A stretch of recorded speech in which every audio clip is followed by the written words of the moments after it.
Good evening, everybody. Welcome to the Rochester Downtown Development regularly scheduled monthly meeting for Wednesday, October 21st, 2020, the year of infamy.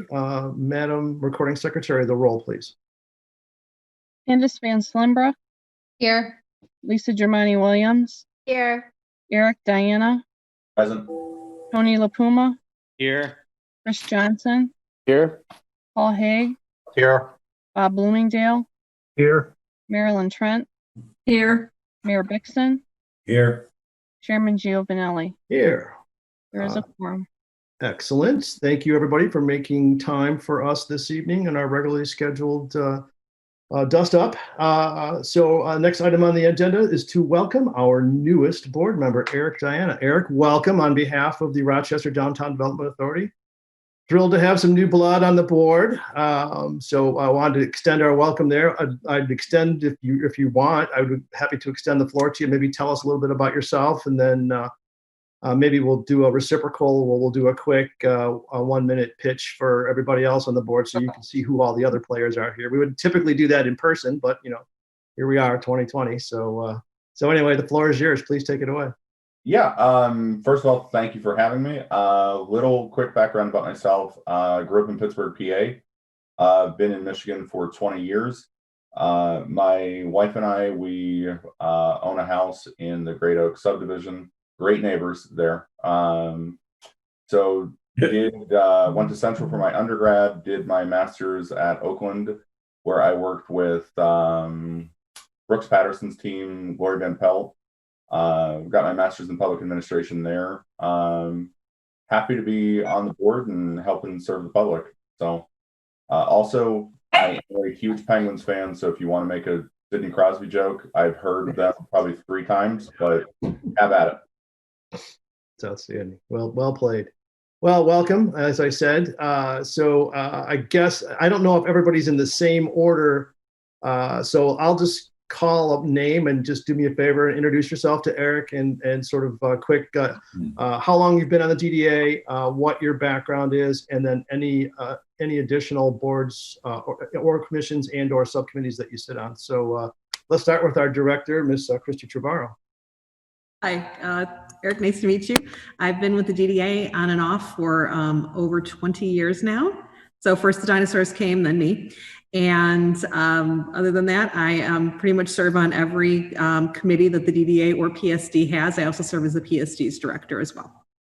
Excellent, thank you. I believe you already know the good mayor, Stuart Bixson, but I will give you the opportunity, Mr. Mayor, to do your thing. Well, like Ben, I went to the University of Michigan, got an MBA at the University of Wisconsin, got a master's degree in teaching at Oakland University. I've been on the city council a long time and been on every board I think there has been, probably many times over. Right. And I was not invited to the governor's soiree, and I'm still trying to figure out why, but I kind of have a hunch why I was not invited. Okay, I wasn't either, Stuart. Don't feel bad. Thank you, Mr. Mayor. Don Sikowitz, please. Yes, good evening. My wife and I and my family have lived in the Rochester Hills area for approximately 30 years. I retired from a company here in Rochester Hills, as a matter of fact, now, Molex. After 43 years in the auto industry, I managed a plant in the country of Poland, a manufacturing plant there. We live on West 3rd Street, almost in the downtown area, which is great because we can walk to all the great restaurants and stores and so forth. I'd like to welcome Eric, even though he's from Pittsburgh. I originally am from Cleveland, so this week I can't say much about the Cleveland teams, especially with what happened with Pittsburgh. But again, welcome, Eric. Here. Thanks, Don. And Don is our historical committee liaison. Yes, I should have mentioned that. That's what. Yeah, no worries. Worked at Colex? Pardon? You said you worked at Colex? No, Molex with the M. Okay. Got it. All right, thank you, Don. The man who needs very little introduction, Tony Lapuma, please take it away.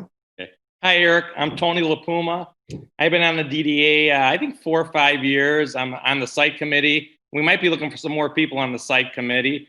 I own a little restaurant in Rochester, Lapuma's Coney Island, and we've been in business there for 51 years. Yeah. So, but you'll enjoy this board. Great group of people. You'll get a lot out of it. Hear, hear. Thanks a ton. So just so you know, Eric, tonight our meeting is a joint meeting between the DDA and the Principal Shopping District. They're two separate entities. And in the order of my screen, Pattyeisenbrunn is next. So Patty, why don't you go ahead and introduce yourself? And Patty is on the PSD part of the meeting here. Hi, everybody. So my name's Pattyeisenbrunn. I am a product of Rochester schools. I grew up in Rochester and then went to Michigan State, got my degree there. And I own three businesses, two of which are called Brown Iron Brew House. One is in Washington Township, one is in Royal Oak. And then I also own a business called Hop Holdings, which is on East Street in Rochester. And that's technically our world headquarters for Brown Irons. So welcome tonight. Fantastic. And go green. Go green. Yeah, go green, go white. Yeah, you won't get that out of me, but it's okay. Chief Steve, I think everybody knows who you are, but a man who also needs no introduction, but feel free to at least introduce yourself to those of us who may not know you. Thank you. Yes, Steve Schuttenhelm. They tell me I'm the chief of police.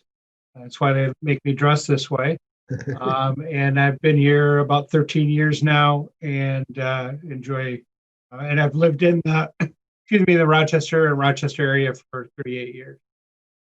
Familiar with downtown. Chief Steve's, but he's like 1 foot outside of the city footprint. So it's just enough to stay out of trouble. So thanks, Chief. Appreciate that.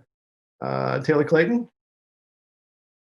Hi, I'm Taylor. I'm the marketing coordinator for the Rochester DDA. Been on the staff now for a little over 3 years. Born and raised in the Rochester area and a fellow OU grad. So very homegrown and local, but welcome. Excellent. So Taylor is part of Christie's team. So Taylor, and I don't think, there's Jenna. So we'll get to you, Jenna. Don't worry. You just happen to be down the bottom of like my Brady Bunch screen. You're like down a little bit. So Marilyn Shine. Hi, Eric. Welcome. I've been on the DDA for 16 years. And I'm also the Rochester Regional Chamber Vice Chair. I've had a business in Rochester since for 28 years. It's called Trent Creative. And I started and founded the Rochester Pollinators. It's a committee of the City Beautiful Commission. And it was created to save the monarch butterflies and our local pollinators. And I was on the phone with a Girl Scout today who's working on some level of getting some level of something, and she wanted to do it on the pollinators. And I talked to her for about 45 minutes. So probably shouldn't get me started on that because I'm very passionate. Yeah, no, Marilyn is just taking that. It's incredible, and her spirit's infectious. So just be careful. Once you get into that vortex, you're automatically in, and then it's all. Thanks. You'll be. You can't leave. Yeah, you can't leave till you have some milkweed in your garden. Or you've written a check. Candace Van Slimbrock, please. Welcome, Eric. I have been on the board of the DDA for almost a year now, and I am also a liaison for the Principal Shopping District, which that is newly appointed. I live in Rochester, and I've been here for almost 10 years. I am a licensed realtor in Michigan and also in Chicago. I lived in Chicago for about 5 years, almost 6 years, and came back to Michigan about 7 years ago now and moved back into my house, and here I am. Loving Rochester. We're glad to have you on the board. Thanks a ton. Chef Chris. Hey, Eric, how you doing? Chris Johnson here. Up at somewhere in there, I don't know, the Brady Bunch screen. But I'm a co-owner of the Meeting House downtown at 3rd and Main. I've been a part of this board for just over 3 years, coming up on 4 years, I think. Time really flies. But yeah, pretty much referred to as the chef in this gang and authority on food in this bunch. But yeah, welcome aboard, and look forward to getting to know you a little better. Yeah, Chef Chris is my bone-in ribeye and bone-in pork chop connection. So he's graciously allowed me to get at his meat connection, so which is great. Mr. Bloomingdale, I think you're muted, Bob. Yeah, there you go. You actually have to be on that screen to get this pause button or the space button to work. So anyhow, hello, Eric. Nice to meet you. I'm glad to hear you're from Pittsburgh. My wife's family's from Pittsburgh, actually from Bethel Park area, and spent quite a bit of time in that neck of the country. So my background has been a lot of construction over a lot of decades, and I'm trying to get away from it, but it keeps pulling me back in. So be pleased to get to know you better. And Bob is also our site dev. Aren't you still doing that, or who is that? I'm having a brain fart right now. I'm actually on the site development committee, yes, and the business development. Business development. Yeah, 100%. So I wanted you to know that everybody that's on the board, generally, we all, once you, and you'll quickly learn this once you get into the government service. Once they figure they've got somebody with a pulse, you're all of a sudden dragged into other subcommittees and boards and commissions. So I wanted to make sure, but we try and leverage. So Bob, obviously, we try and leverage his experience in construction for our site development stuff, and we appreciate his service to the board. Lisa Germani-Williams. Hey, Eric, welcome. Great to have you. Looking forward to getting to know you better. I have been on the DDA, I think now for a couple of years. Christy, you can vouch for that. I took over someone else's spot, so it's a little murky for me. I grew up in Rochester and just moved back about 5 years ago. Spent a lot of time in Los Angeles, New York, Denver, Seattle, and San Diego. So happy to be home and just contribute whatever I can as far as ideas for the city. So welcome aboard. You're here. Yeah, we love having everybody on the board, but Lisa in particular, her background in media, she's a well-seasoned veteran of television and all things media for us. So we lean on her heavily for the promotion part, especially Christy. So great asset. And I think you'll see as everybody on the board here, everybody has a little piece that they sort of bring to the puzzle. And it's been awesome. It was such a great team. We're really blessed. Paul Haig. Eric, good to see you. Good to meet you. I look forward to meeting you personally sometime. I grew up all over the United States. I've traveled a lot of the world. I have Haig Jewelers and Haig Galleries in Rochester, Michigan. I've been on the DDA well over 20 years on and off. And I've been in various historical commissions on different venues at Oakland University, different venues at what used to be Crittenton is now Ascension. I've been involved a lot in the community, and I'm glad you're on the board. We're here. Thanks, Paul. Appreciate it. Miss Jenna. Hey, Eric. My name's Jenna O'Dell. I'm the events coordinator for the DDA. I've been with the DDA for a little over 3 years as well, and I'm the third member of Christy's team. We're second member, third of all of us together. We're a small team, but we're mighty. We're thankful for our board too. I grew up in Troy and I graduated from Eastern Michigan. Excellent. So Jenna, Taylor, and Christy are the triumvirate that reigns supreme. So each one of these ladies is, to Jenna's point, does the work of 10 people. It's just amazing the amount of really cool stuff they kick out. So we're super glad and blessed to have them as our day-to-day going hand-to-hand combat, all things DDA. Ann Peterson.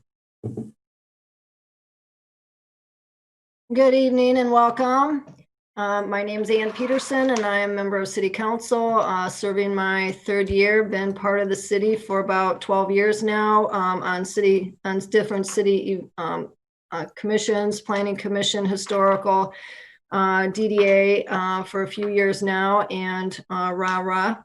And I also lived here for almost 35 years and watched the city grow and change all these years. So welcome. You're here. Thanks a ton. Yeah, Ann and I, well, I'll get to me in a bit, but we've served on council together for a long time. So we got a long track record. So we're super glad. Ann is our city council liaison. So her job is to keep us up to date as to all the things that are going on at council. So between Stuart and Ann, we get the unfiltered happenings of the regular ongoing stuff happening at council. This evening, we are lucky to have the director of the Main Street Oakland County, Mr. John Bry. He's here to do an agenda item, but he's a very integral and very important part of our board and all the DDAs within, I guess, Oakland County. So, John, if you just take a minute, maybe introduce yourself and let the crew, especially Eric, know what it is you do for both the county and for us, that'd be great. Sure.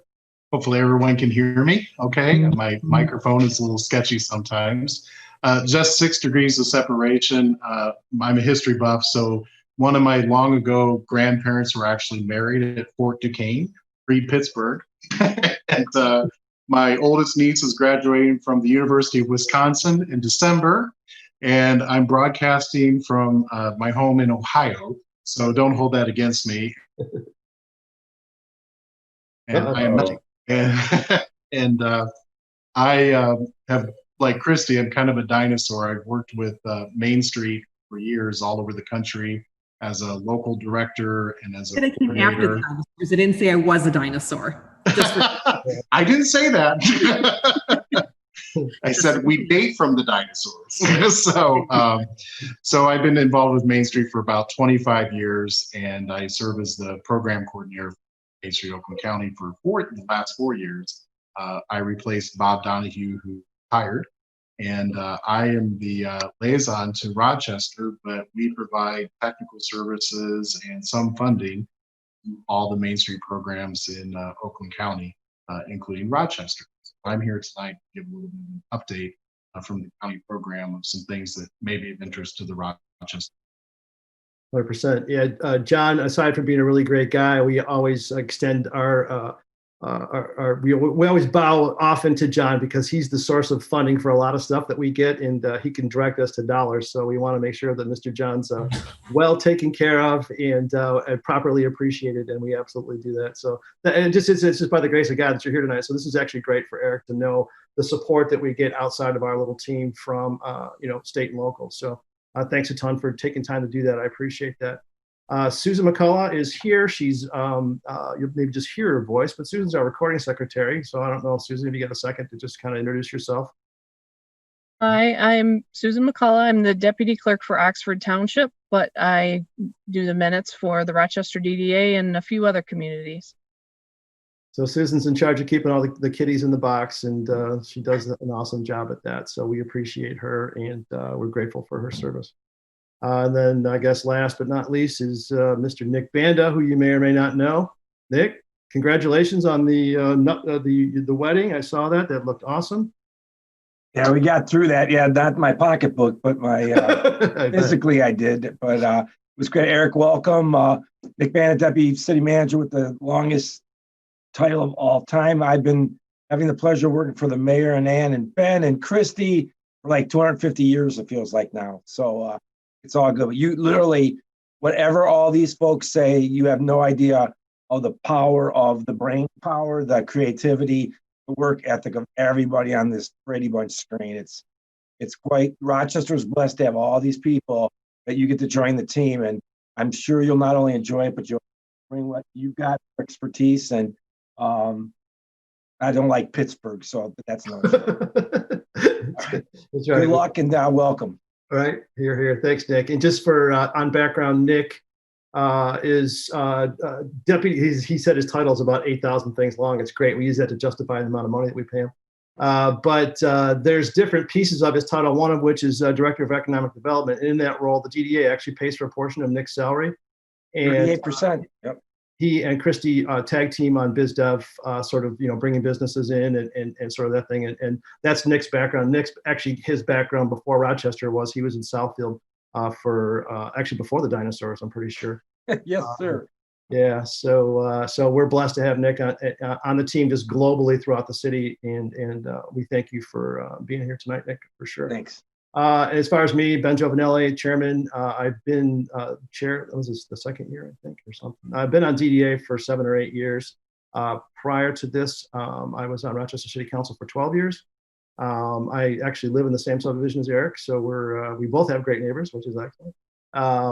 But I was trying to step away from service, and as it turns out, once you're in, you can't get out. It's like a blood oath. So I was asked to stay on, and I'm glad I did because I love working with this group of people. They're a fantastic group, and like I said, I'm really blessed to have them, represent and surround us. But in 2020 itself has been just a brutal year, and we've really done some awesome things. So I hope that this has been helpful for you to kind of get to know who the faces are, because you're looking at 1, 2, 3, 4 times 1, 2, 3, 4, 5. So 21 people are on this call. So everybody here has got a little piece that they play, but their background, I'm a finance guy, so I'm a CFO, so I'm the bean counterpart. So anytime there's budget stuff, it would have been anytime. So that's the kind of way it always works out. But everybody here we are leveraging the life force of every person on the screen to bring their power to bear for the city, and it's been great. So welcome, and we're looking forward to giving you some stuff to do. So it'll be fun. Yeah, listen, thank you for the warm welcome. I failed to mention my wife is a Rochesterite. She was born and raised right off South Alice Street. So, my in-laws live down the road. We have a 3-year-old. So my life is sort of like Everybody Loves Raymond. So we're not going anywhere anytime soon now that, they're able to watch her a couple times a week. So got it. Awesome. Well, thanks a ton and welcome. And thank you everybody for indulging us for a few minutes. I think that was helpful for all of us, just in case you didn't totally know who everybody was. And I just wanted to make sure we were all, it's always good to sort of remind ourselves how lucky we are. And that was a great exercise. Next item on the agenda is to approve the minutes from the meeting of September 26, 2020. Does anybody have any comment on the minutes from last month's meeting or a motion in our future? Anybody want to make a motion to approve? I'll motion to approve the minutes. Motion by Vance Lembrock. I'll second it. Support by Lapuma.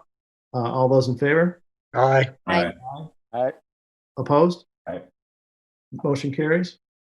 Audience comments. I think we've probably beaten that horse to death, so I don't think there's anybody else here. So I think we're good on that. So let's just keep rolling. Liaison reports. 5A, City Council, Ms. Peterson. I think you're muted. Sometimes the mouse doesn't want to work right.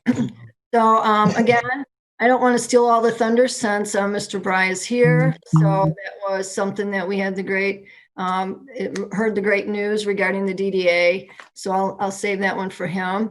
Other than that, we did pass some Halloween events that would be coming up. And we are also working on an interlocal agreement between the city of Rochester and Rochester Hills regarding the Chief Financial Credit Union development with the old US Scuba building at 515 South Rochester Road. And of course, we had the appointment of all our election workers, those that are volunteering to work this great election coming up. And also, just in case you know of anybody, they're accepting applications for the resident seat for the RARA board. That was about it. Julie will kill me if I go back. So. Yeah. Thanks, Ann. I appreciate that update. 5B, Chamber of Commerce, Ms. Trent. I think you're muted too, Marilyn. Okay. I am. I'm unmuted now. Okay. The chamber is continuing to have safe ribbon cuttings in person. They also have the Sunrise Pinnacle Awards live stream virtual event coming up on November 2nd at 9 a.m. You can get your tickets online at the Rochester Chamber website. And also, as part of the 18th month strategic plan to help local businesses thrive, the Chamber is working on branding, creating a new digital member hub.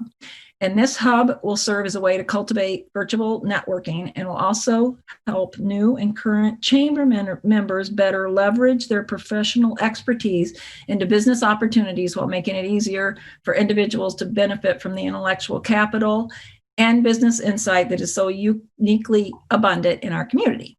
So our online knowledge library with webinars is a key component to help members extend their talents beyond Main Street and around the cities into a broader knowledge of the digital economy where they can develop new revenue streams for their businesses. So Highly more to appropriate. come. We will be putting out a press release. Awesome. Well, I mean, in the times of COVID, there's, I always joke with my wife, the two businesses that are going to do well are the ones that are dealing with, computer networking and doing business online, and divorce attorneys. Those are the two that are. So.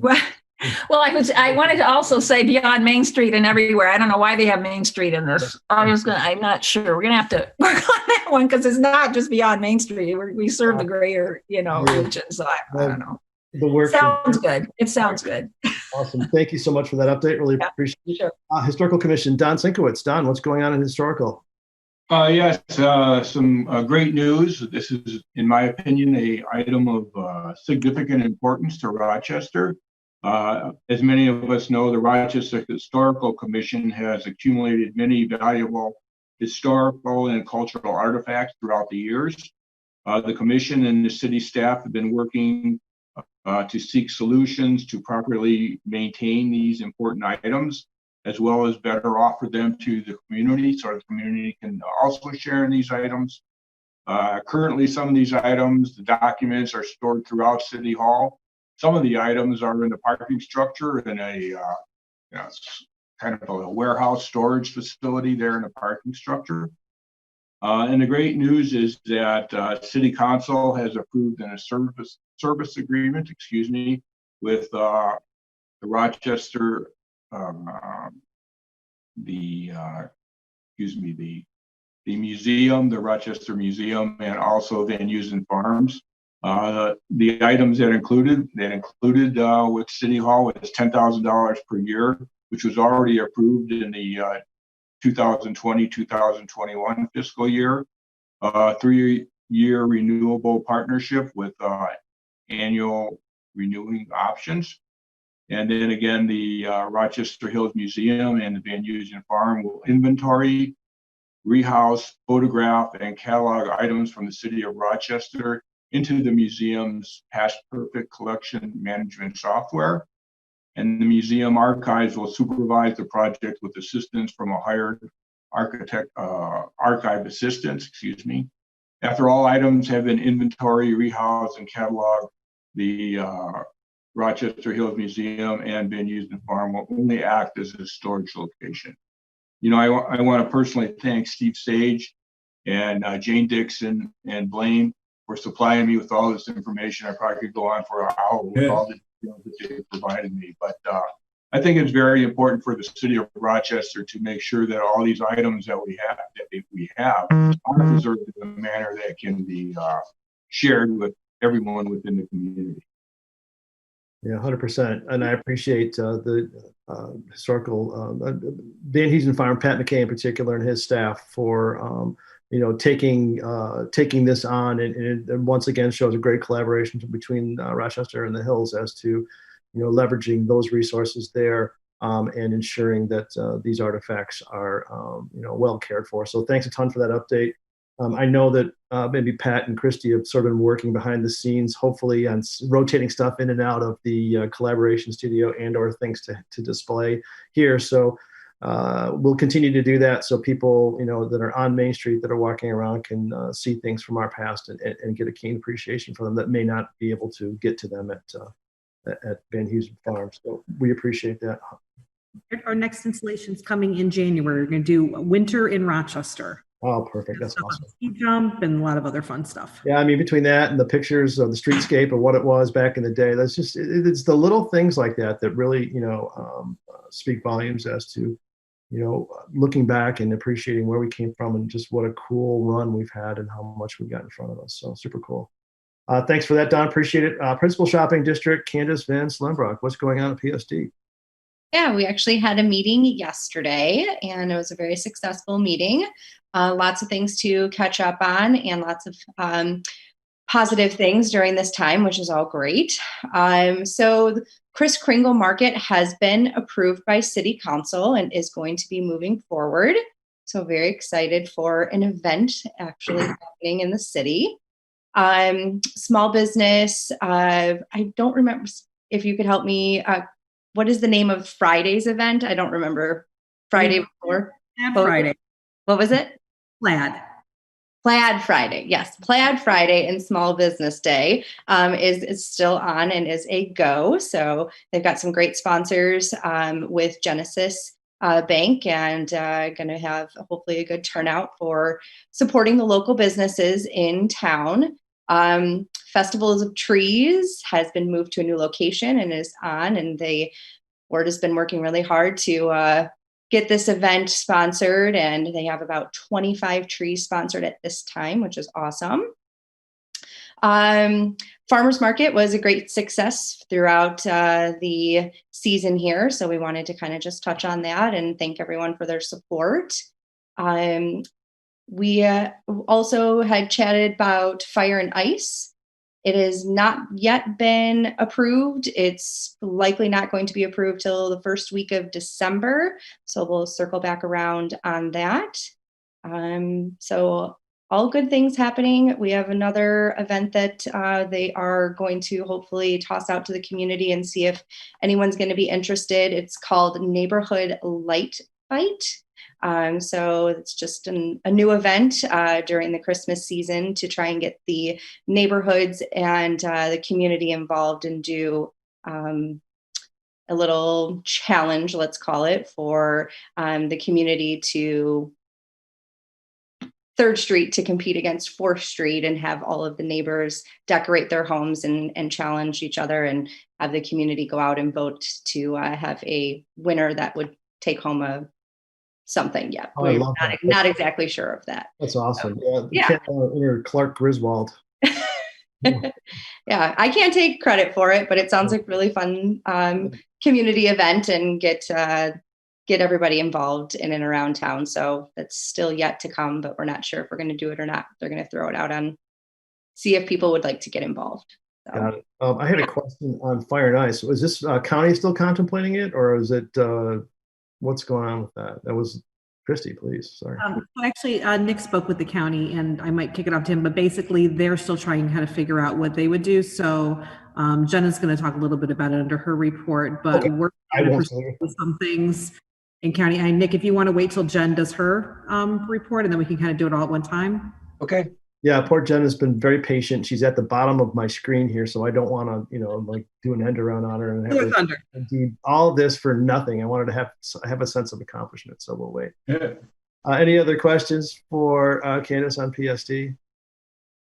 Eric, just for you, for your edification. So the way it works with PSD and DDA, the PSD is a separate assessment that is charged on business owners in downtown within the district that pay based on what their location is. There's A, B, C, and D rates, whatever. But it generates a chunk of money that's used to promote the downtown. And the DDA itself, the money that the tax increment financing that the DDA has largely goes to infrastructure projects. So the best way to think of the difference between the DDA and the PSD is the DDA is infrastructure and permanent, more hardcore permanent stuff. PSD is, all the stuff that Candace just spoke of in terms of the events downtown and promoting that. Now the DDA does pay a fee to PSD. The chunk of the fee that we pay towards PSD is to pay for the Christmas lights. But there is some funding there coming from the DDA, but the DDA's role in particular is to really focus mostly on infrastructure projects, and PSD is on promotion. So when you hear people talking about the promotion committee, that's really sort of working with the PSD and helping them spend their money, which has been kind of hard to do this year. We didn't do any events, so they've been socking some cash away. It's been great, which is actually not great. I would rather it not be that way, but it's sort of the way it worked out with COVID. So that's that. Thanks for that, Candace. I appreciate it. Moving right along, 6A, Mr. Bry, Main Street accreditation presentation. Your Honor. Well, we did the accreditation presentation a few days ago at the Rochester City Council, and Councilwoman Peterson alluded to it. So as part of my updates for you tonight, if you hadn't heard, the Rochester DDA was accredited for its 15th consecutive year with the National Main Street Center. So congratulations to the DDA for number 15. Round of applause. Round of applause. Want me to keep going, Ben? Yeah, please. It just maybe if you speak a little bit as to what that means. So Eric, being sort of new, and anybody else that would watch this tape would be able to sort of get up to speed of how just what this means for us. How important it is. So the National Main Street Center maintains a set of criteria that is used to evaluate communities that are designated in the Oakland County Main Street Program, the Michigan Main Street Program, and any other program across the country. And it's right now it's a set point of 10 criteria, but they're actually in the process of narrowing it down to 6, or they're consolidating some things. But it looks at things like having adequate financial support to manage your downtown organization. It looks at having a preservation ethic to maintain the historic character about the downtown area, because we know that's important over the years of Main Street. It looks at having volunteer engagement, having a diverse work plan and strategy for the downtown district. It looks at having robust or adequate support from the local government. So all those things are taken into consideration by us in Oakland County, as well as the National Main Street Center, when evaluating how the various Main Street programs across the county and even the nation are doing. And if they largely meet those criteria, they're accredited. They're licensed such that they can use that accreditation notation in social media platforms, your media releases, things like that, because there's roughly 2,000 Main Street communities around the nation, but only a few hundred of those are actually accredited, that are actually operating to a higher standard. And so Rochester has made that standard consistently for the last 15 years consecutively. And so it did it once again. So you hit number 50. That's awesome. Thanks a bunch for that, and we appreciate your tutelage and dragging us across the finish line on all of those. But just on background, the Rochester DDA is one of the top national downtown Main Street organizations. So this certification is very important for a whole host of reasons, and the primary reason why we are able to get them is because of the hard work that Christy and her team does on a day in, day out basis, and working with John and then the national folks. Christy sort of jokes that she's been around since the time of the dinosaurs, which is pretty true. But because of that, she's really well versed and well connected in the downtown communities across the country. So she's actually both her and John are recognized for speakers at various presentations and do all sort of stuff to go out and help other Main Streets, share the success that we've had. And iron sharpens iron, as they say, right? So having this accreditation is super important. And for me, being the money guy, it's also important because it gets our foot in the door for some funding that we wouldn't get if we weren't accredited. So that's definitely, that the CPA is always worried about getting to the cash, right? So I just want to make sure that, but that's sort of the side benefit too, is once we get to that certification, we're able to get our foot into the door for other pieces. So we rely on John and John's team at the county to help us out a lot. They've done a ton for us during COVID stuff. Christy and John have been working, hand in glove to get at funding for businesses downtown, and we appreciate the support of the county as always. So thanks a ton for that, and please extend our appreciation and thanks to all of your folks at the county, and we appreciate you most of all. So thanks a ton. Do you want me to keep going with some updates? Yeah, please go. Yeah, go. And I just want to say, as one of the dinosaurs, I did not see Christy at the last mass extinction, so she is younger than I am. So, and one thing I want to point out, when you mentioned about the accreditation standard, more and more the National Main Street Center is trying to roll out some different programs and incentives in which only the accredited Main Street programs in the nation are eligible which to apply. Case in point, about a year ago, the American Express National Main Street Center, the National Trust, had the Partners in Preservation program.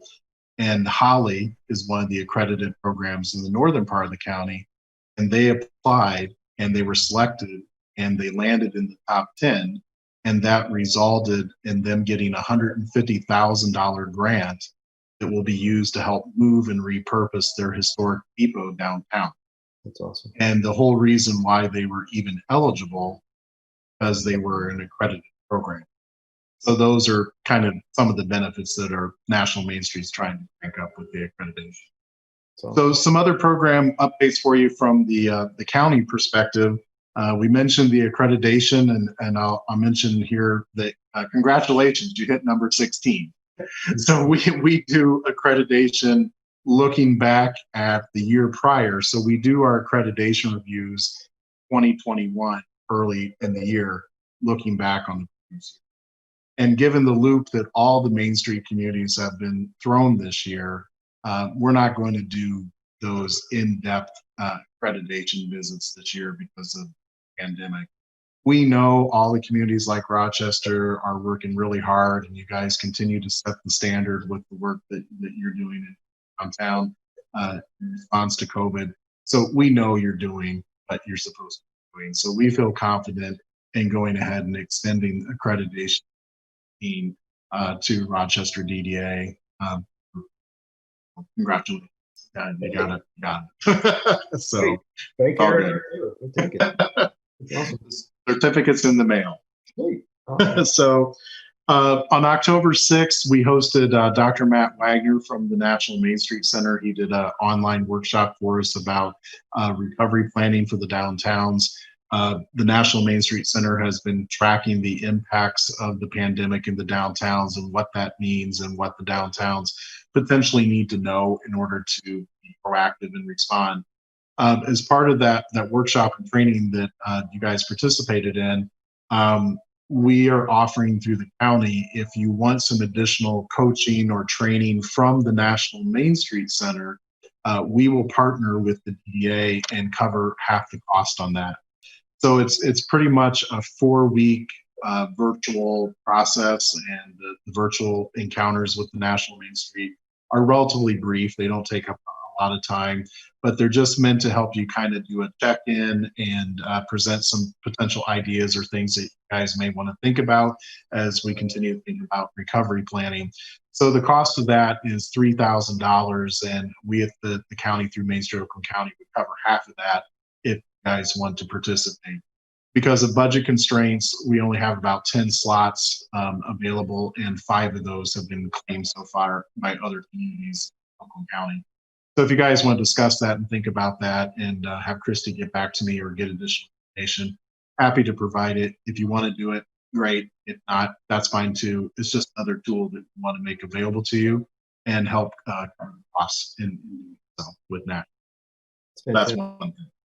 As you all know, we wrapped up the crowdfunding campaign, very successful first mass Main Street crowdfunding campaign in the nation.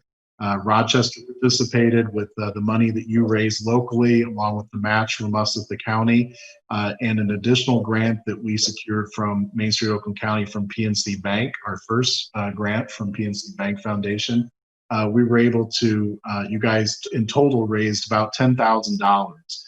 So the additional $2,600, your portion of the grant from PNC, you should have gotten in the mail already, hopefully, and put it to good use how you feel you can help businesses or the district continue to withstand the pandemic.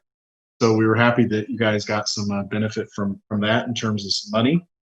The new fiscal year for the county has started October 1. And I think Councilwoman Peterson asked at the city council meeting how Main Street Oakland County was going to fare with the pandemic, if there was any concerns that the county was looking at cutting back Main Street Oakland County, and I can say that is not looking to be the case. Some of you may remember that the county started a economic development strategic plan earlier this last year, and that plan has pretty much been wrapping up. And I can honestly say the Main Street program remains a very strong component of the county's economic development program, and potentially we're even going to be in a better position with some of the changes that they're looking to make. So there's no cuts to Main Street Oakland County. The administration, the county leadership still sees it as one of their flagship economic development programs. So there's going to be no cuts in services or funding that we're able to provide to you guys at the local level. And we're hopeful as the plan continues allow for maybe more opportunities, but will remain to see. But in the meantime, safe to say that everything remains back for this fiscal year. No changes expected funding or services from our part, county to Rochester DDA. Some of you may recall that we have been talking for about the last 2 years, and Christy and I kind of started this conversation over some fries, I think, at one of the restaurants in Rochester, thinking about, and that you had mentioned about Rochester is a very high-performing, highly regarded national Main Street program. And where do you go from here? Communities like Rochester are always thinking, where do we go from here? How do we push the envelope? What's sort of next? What should we be doing? I pose that question to the National Main Street Center too, because some of the things that the National Main Street Center is working on is valuable, but doesn't necessarily apply to more seasoned communities like Rochester. So what's going to happen is we are going to be a national pilot through Main Street Oakland County, and Rochester, along with Ferndale and Royal Oak, also older established high-performing Main Street programs in Oakland County, will be the 3 pilots. And this was supposed to start to kick off during the National Main Street Conference in Dallas last April, but that didn't happen. And the National Main Street Center is saying that they're looking to pick this conversation up again in the spring 2021.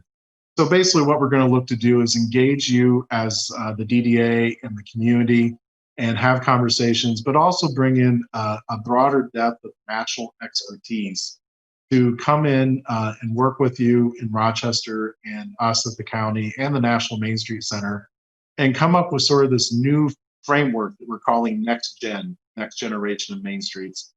And that Rochester will be one of those national pilots that will learn from and will work together, you locally, us as the county, the National Main Street Center, to sort of figure out what does a new high-performing next generation Main Street community will look like. Where should they be focusing? What should they be thinking about? What's the trends? Keep them always on the cutting edge of where things to go. So we're very excited about this program, and we'll see where it's all going to go. But excited that Rochester will be one of those pilots, not only for us in Oakland County, but the entire nation. So stay tuned on that. It's going to be quite an honor and more exposure for Rochester to see where. So hopefully spring 2021, barring no more major crises come down the road to knock that schedule filter. Let's see. We continue to push some conversations at the county administration. Back in May, working with the downtown directors, including Christy and myself and the rest of the Main Street staff, we were asked to put together sort of a wish list of targeted things that CARES funding could be used for to support the downtowns in Oakland County, including Rochester. As some of you may know, Oakland County received $219 million in CARES funding, and they've been spending that with the grants that they've been giving out, support for the chambers, the nonprofits, the faith-based communities, things like that. But we haven't seen one specifically for the downtown management organizations, and I keep pushing and pushing and pushing, and even had another conversation today with one of the county administration folks, that this could be really meaningful. And what we're particularly trying to get from them, because the county has to spend those funds by the end of this year, that we're looking for things that can be supportive for the downtown districts that they can turn around and use to support their business community. So we're asking them particularly for money for technology, whether that's parking or not parking, promotion, for apps, social media, whatever, to continue to push the districts and the businesses online. And we're asking for money to give to the districts to promote for adaptation, whether you're adapting events or it's grants or parklets or business grants to help them adapt, like the restaurants, outside space as we have to come back inside.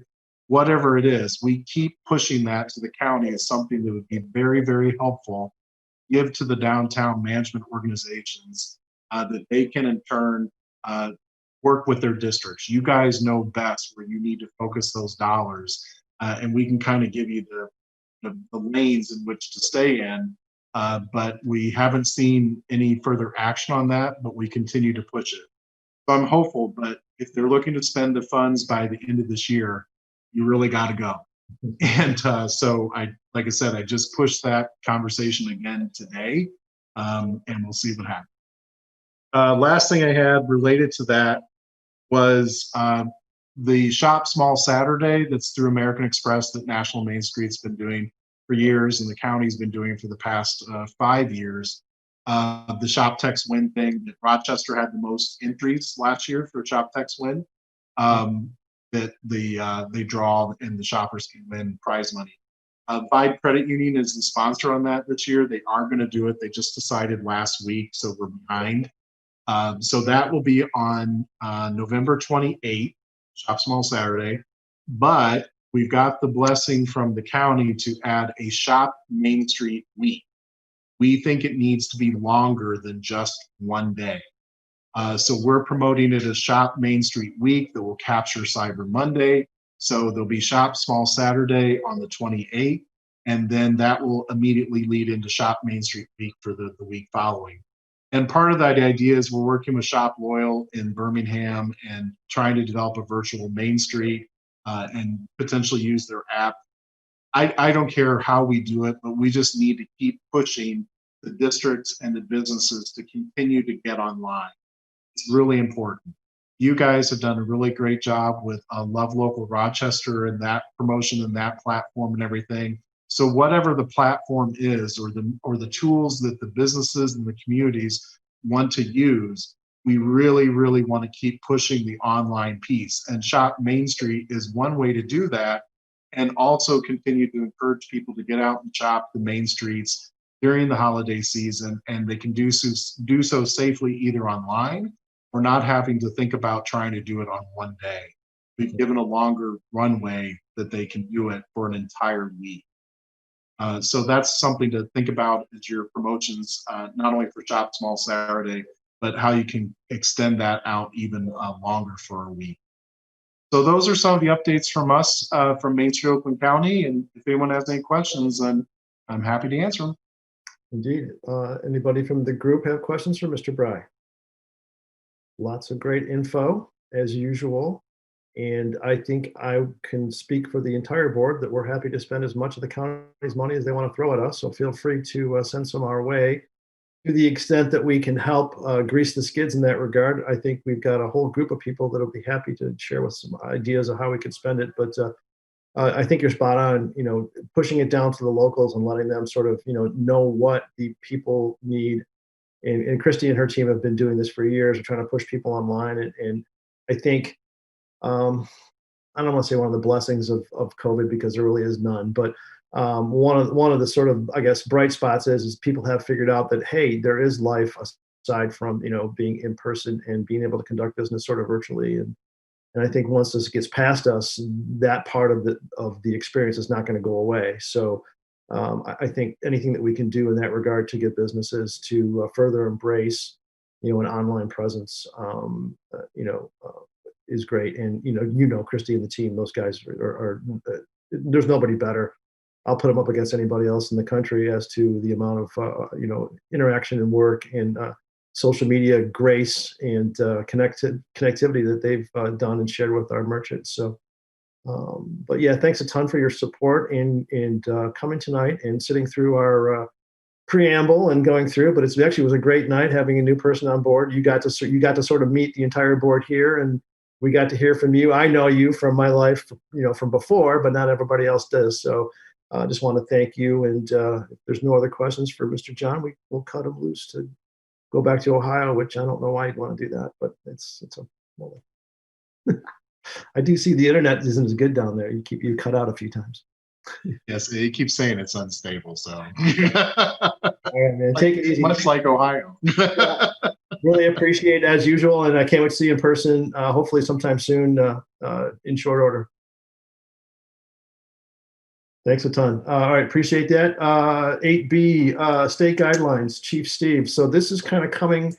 I asked to put this on the agenda because obviously there's been some litigation and changes with respect to what is allowed and what isn't allowed. And with that litigation and the results thereof, there's more unclarity or unclearness as ever. So I only rely on one person in that regard, and that is Chief Steve, because if he doesn't get past Chief Steve, we don't get to do nothing. So Chief, I guess take it away, kind of give us your take on where things stand today and what we ought to be thinking about event-wise as things sort of go forward. Sure. Well, I appreciate it very much. I mean, the first thing to point out, and certainly not to be missed, is I certainly appreciate everybody's patience and cooperation as we've navigated through these uncharted waters of COVID. When I go around and talk to other chiefs and communicate with other cities, we've been very, very lucky. Just the cooperation that we get from our businesses and the attention to detail to follow these rules that some of us like, some of us don't like, some of us don't understand them.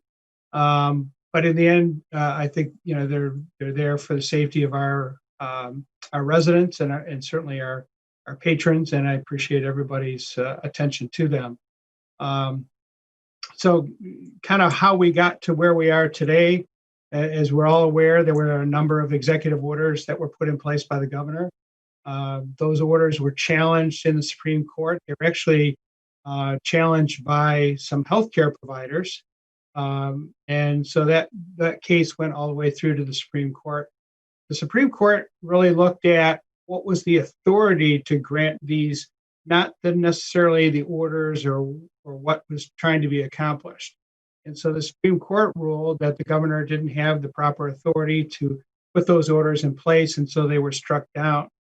The Supreme Court actually said, look for other ways to do this same mission. You just can't do it this way. And so what has come out of that is now a set of orders that have come out of the Michigan Department of Health and Human Services. We attached those to the agenda, and most of them do pattern what was in place throughout the executive orders that were put in by the governor. Frankly, they're a little bit cleaner or clearer in some ways. They're not as contradictory as one of the problems we had before was trying to figure out whether we were on 196 or 42 or what transferred from one order to the other. So we basically kind of have one set of rules that we're going by today, so that in a lot of ways kind of helps smooth things out. The big things that still exist are the wearing of masks and promoting the 6 foot social distancing. And if we look at complaints that we occasionally get, and we don't get that many into the police department, they almost exclusively deal with the two things. Those are people not wearing masks inside of business establishments, and if they walk into a place and we've talked about this from the very beginning, it just doesn't look different to them. It doesn't look like there's the 6 foot social distancing or spacing. So those are the two things that kind of exist. The other thing is that we appreciate is that people are temperature checking, making sure that their employees are trained in what to do if they do have an exposure to COVID, and make sure that they feel comfortable reporting that to management right away, so that can be addressed within the business. So we've had some experience with that, and it's gone very smoothly. And I don't think the rules and the result are that onerous on the actual business, and there's just some extra cleaning and some follow-up that's required if that does happen within your business. It seemed to, in the experience that we've been involved with, has worked pretty smoothly, just to ensure that, again, you can continue to operate and operate safely by taking those extra measures. So really, I kind of stand ready if you have any questions or concerns that we can try to address. But again, I certainly appreciate everybody's help in trying to keep everybody safe. Yeah, you have the thankless job of all between you and the administration. Whenever anybody's upset, they always try to go to you guys, and you do that. There's nobody better in terms of triaging that and making people realize that we are doing our part. And I appreciate everybody's concern. Did anybody have any questions for Chief Shuttenhelm? I do. Oh, Marilyn, please go. I do.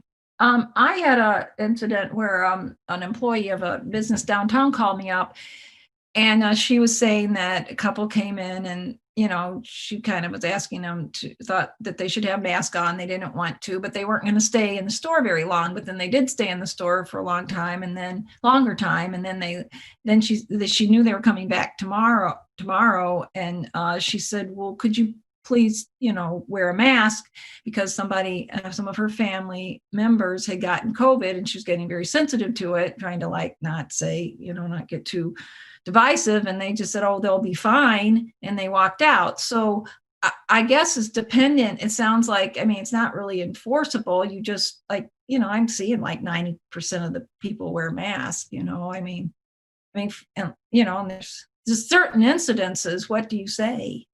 Well, I think the law or the rules, if you will, these orders do have both civil and criminal penalties attached to them, so that there are ways for them to be enforced.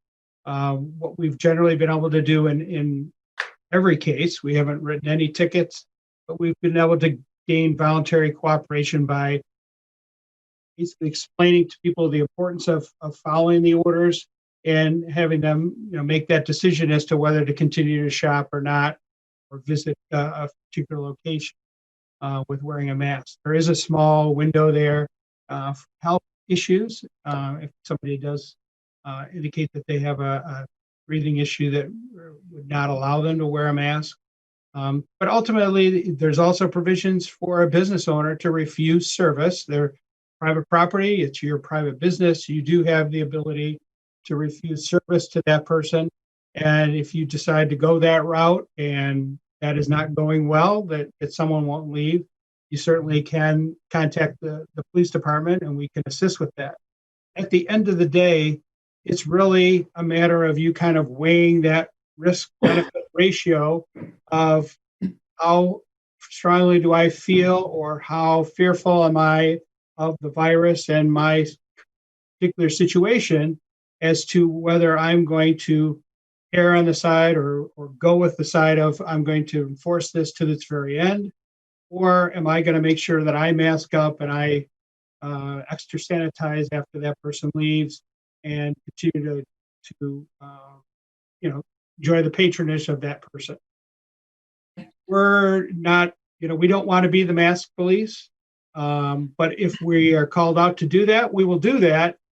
And I leave that to the individual business owner to feel out that situation and how they feel about it.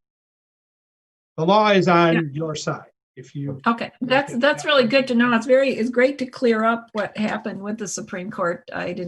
Because I was getting also the question from the same person was, well, do we wear a mask? Do we not? I thought there was an executive order. The executive order wasn't in place. And so this really cleared it up. So I really appreciate that. Yep. And then on another note, for my company, business to business, I got a small grant from Oakland County. And they sent the list of rules saying you have people wear masks, you need to take their temperature, you need to take this seriously, sign on the dotted line, or, they didn't really have me sign, but that's what they asked me to do. So I'm able to use that to say, look, I got an order from Oakland County, I got a grant, I'm going to stick to it. So that's helped me, and everybody's put on a mask. Great. I don't have a lot we of appreciate it. Yeah, I think, as the mayor will attest, we were unable to ever legislate morality at council. So all we can do is sort of encourage compliance. And Chief Shettenham and the whole administration is very good at stepping up the politeness in increments to get people to do what they want. I will mention, and I don't know if you guys know this or not, but last week the state passed some legislation. The flip side is, so in my businesses, I'm as the CFO, I'm always worried about risk mitigation, and the biggest thing that I worry about as a business owner is somebody trying to sue me if they get COVID and saying that I didn't do what I needed to do to protect them. So that could be part of the retort back, Marilyn. But I'll just read for you. There's three different pieces of legislation, or four different bills that were passed. House Bill 6030, House Bill 6031, 32, and House Bill 6101. Basically, what it boils down to is it reduces the amount of liability and exposure a business has for employees and mostly employees, but also for business owners that have the public coming in. As long as you're following the guidelines that are in place, the presumption is that you've done everything that you are required to do to prevent anybody from getting sick. Now, we all know the Jeffrey Feigers of the world are just chomping at the bit to try and prove that there was negligence. But as long as you as a business owner are following the guidelines that are in place, you're in effect by this legislation deemed to have complied. And it would be very, now, you know, $150 in a piece of paper gets a lawsuit. There's nobody saying they're going to try and sue you, but the likelihood of success in that regard is very, very low. So these 4 bills were passed last week in the state of Michigan. They protect employees and they protect employers and business owners. As I said, as long as you're following the guidelines that are in place, you're deemed to have, you know, done everything you can do. And if somebody gets sick, proving that they got it at your place is going to be the hardest thing, right? But there's no liability there. And then on the flip side, employees are protected through this legislation. If they contract the virus and they can't report to work, they don't lose their job because of the quarantine. And it's also, there's some unemployment benefit expansion and that sort of thing. But that was an important piece because, you know, we can try and do everything we can do as business owners, but there's nothing preventing anybody from trying to sue us or saying we didn't do it. Now, you're never going to get 100% compliance, to the chief's point.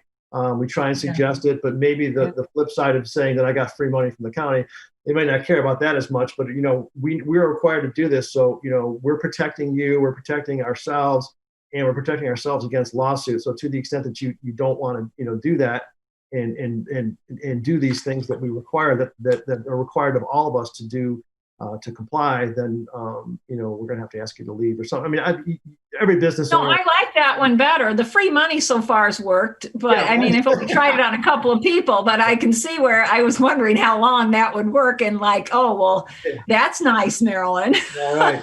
Where's my free money? I'll wear a mask for free money. So you can get that county money that I had to pay for. So it's my taxpayer. No, that was not. Thanks. I needed a new one. And it's excellent. That is very helpful. You can always call me up. I'll always give you something else. Okay. Yeah, you've always got good advice. Yeah, that stuff just passed last week. Okay. All right, so that's that. Thanks, Chief, for that. I appreciate it because that's a huge issue for us. Is we're trying to, everything that we do is predicated on our ability to engage people and get them to do things.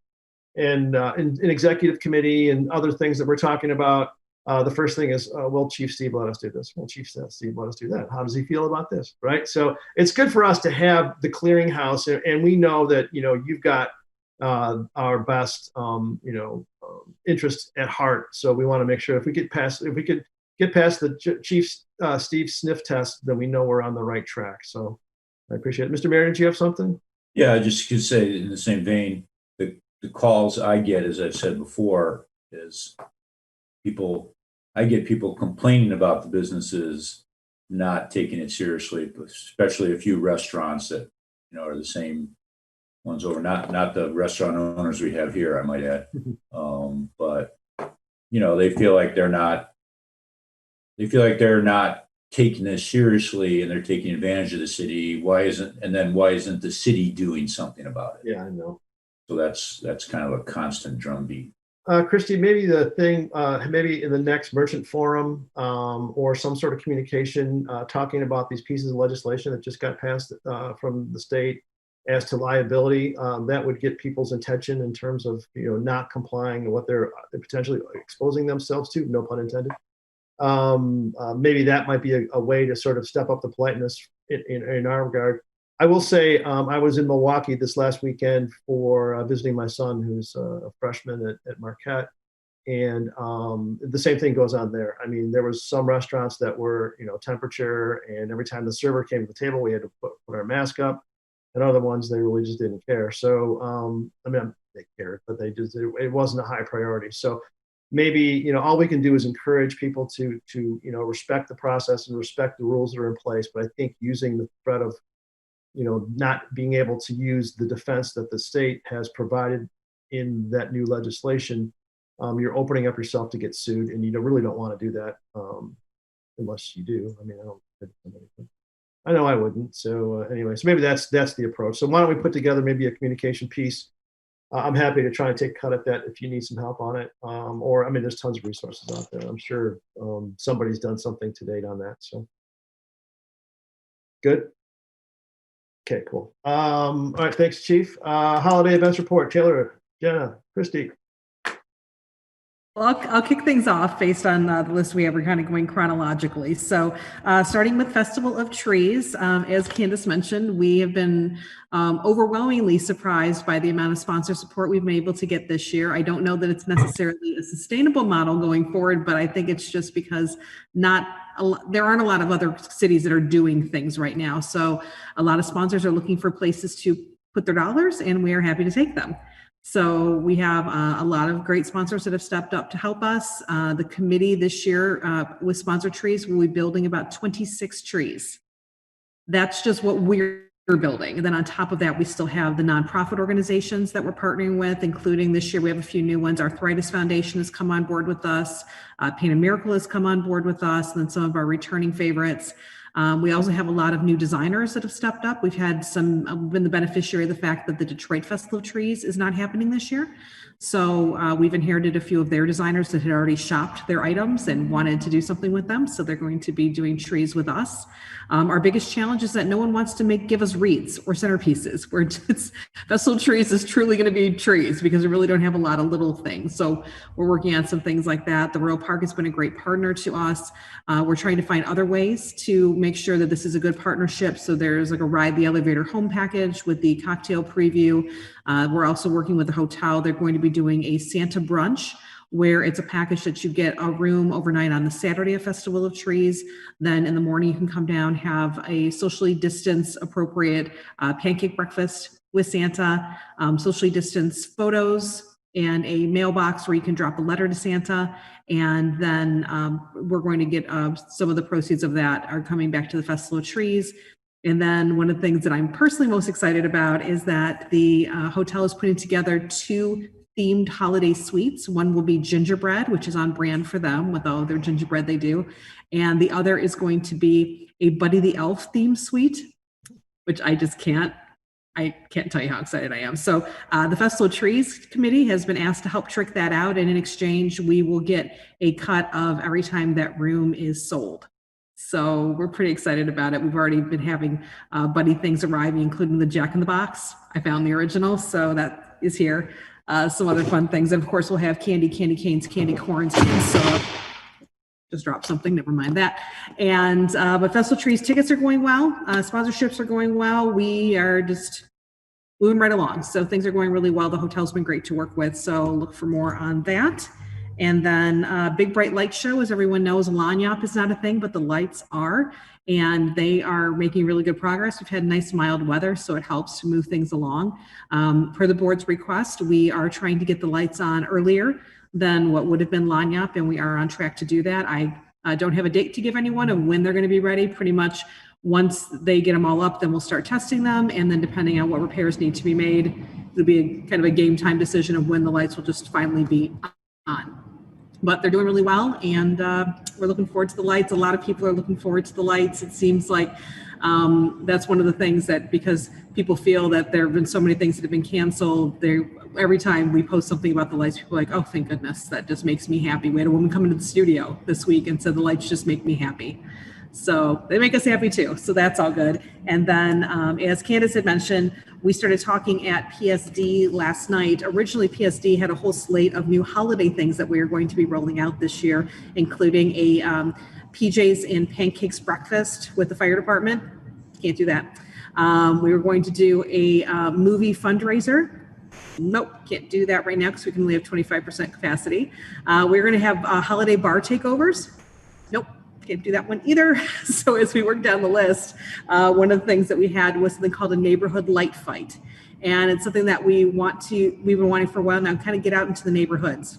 And a lot of people already do tricked out displays. And so the idea was that we will ask people to recruit their neighbors, try to get a minimum of 5 houses per block if they want to participate, and then put together a map. People can drive around, see that, and we'll have a text to vote on that. So in talking with PSD last night, they said, well, why don't you throw it out there on Love Local, see where we go. It was overwhelmingly positive when I threw it out there last night. Blew up on our Instagram. People cannot wait. They were tagging their friends, sharing it, saying, you got to do this, you got to do that. We've already had people asking if we're going to do it in Rochester Hills and Oakland Township. We're like, whoa, hang on. So we got to walk before we run. So we're going to start putting some stuff together, but I think that we're going to start with Rochester first and then kind of see where we go in the future. But we got a lot of nice things. And of course, it's something that we can do social distance. People can just drive by. It's very simple and not anything that we would get into any trouble with any of the current COVID regulations. So we're pretty excited about all of those things. So all of those things are happening. And then I will turn things over to Jenna to talk about what we're doing after Thanksgiving. Real quick, one promotion that we're doing before Thanksgiving is the holiday window contest that kicks off November 16th. So businesses are going to sign up to participate. This year's theme is Vintage Christmas. So we're going to encourage patrons to come down to town, shop, dine, look at the windows, and that's also a text to vote. So the winning window will be announced at the Kris Kringle Market on December 4th. And they will receive a 2020 holiday window plaque. So we've got a few businesses already signed up, so we're still getting more participation, but something to look forward to. And then as Candace had mentioned, after Thanksgiving, we are going to do a Plaid Friday and Small Business Saturday promotion. Plaid Friday is encouraging people not to go to the mall and Black Friday shop, but instead shop local, shop small, support our downtown. And as she mentioned, Genesis Credit Union is our presenting sponsor for Plaid Friday. One of the shopping promotions we're going to do is called Shopping with My Gnomies, where there'll be Christmas gnomes hidden throughout 6 businesses. People have to find them, take photos with them, tag us on our social media in order to win a downtown Rochester gift certificate. So the Gnomies will be distinguishable with a Love Local logo along with Genesis Credit Union logo. And then we're also going to use their sponsorship dollars to get plaid tote bags with the Love Local Rochester logo on it, along with the Genesis Credit Union logo to give to our merchants, just first come, first serve, to pass out to their shoppers for both days, but mainly Plaid Friday. A lot of the businesses already do like promotions like spend $50, get a free tote bag. And we're hoping that we're going to, for Small Business Saturday, we're going to sign up to be a neighborhood champion, which we do every year, and they're supposed to send us some swag. So we're just worried that they're kind of behind on the sign up, and so we're going to take things in our own hands and for sure get our own tote bags. But if we get double the swag, it'll make those 2 days even better. So, and for both days, the businesses will be signing up for promotions, giveaways, things like that. So we'll list all the deals and promotions on our website as well, along with our social media pages. Perfect. Thanks a ton for that update. And it's, the hard thing is trying to do these things. But the thing that occurred to me is you were talking about that, Jenna, and then trying to talk about or in contrasting that against what John Bryan said with respect to the entire week, where you're trying to get people to spread out that entire week. So I don't know if maybe that discussion point might stretch how you guys roll that out. A longer version of Plaid, or you have Polka Dot Thursday or something. I have no idea, whatever, right? So, but I can see why the county would want to push that, because you don't want to have everybody jammed into 1 day or 2 days.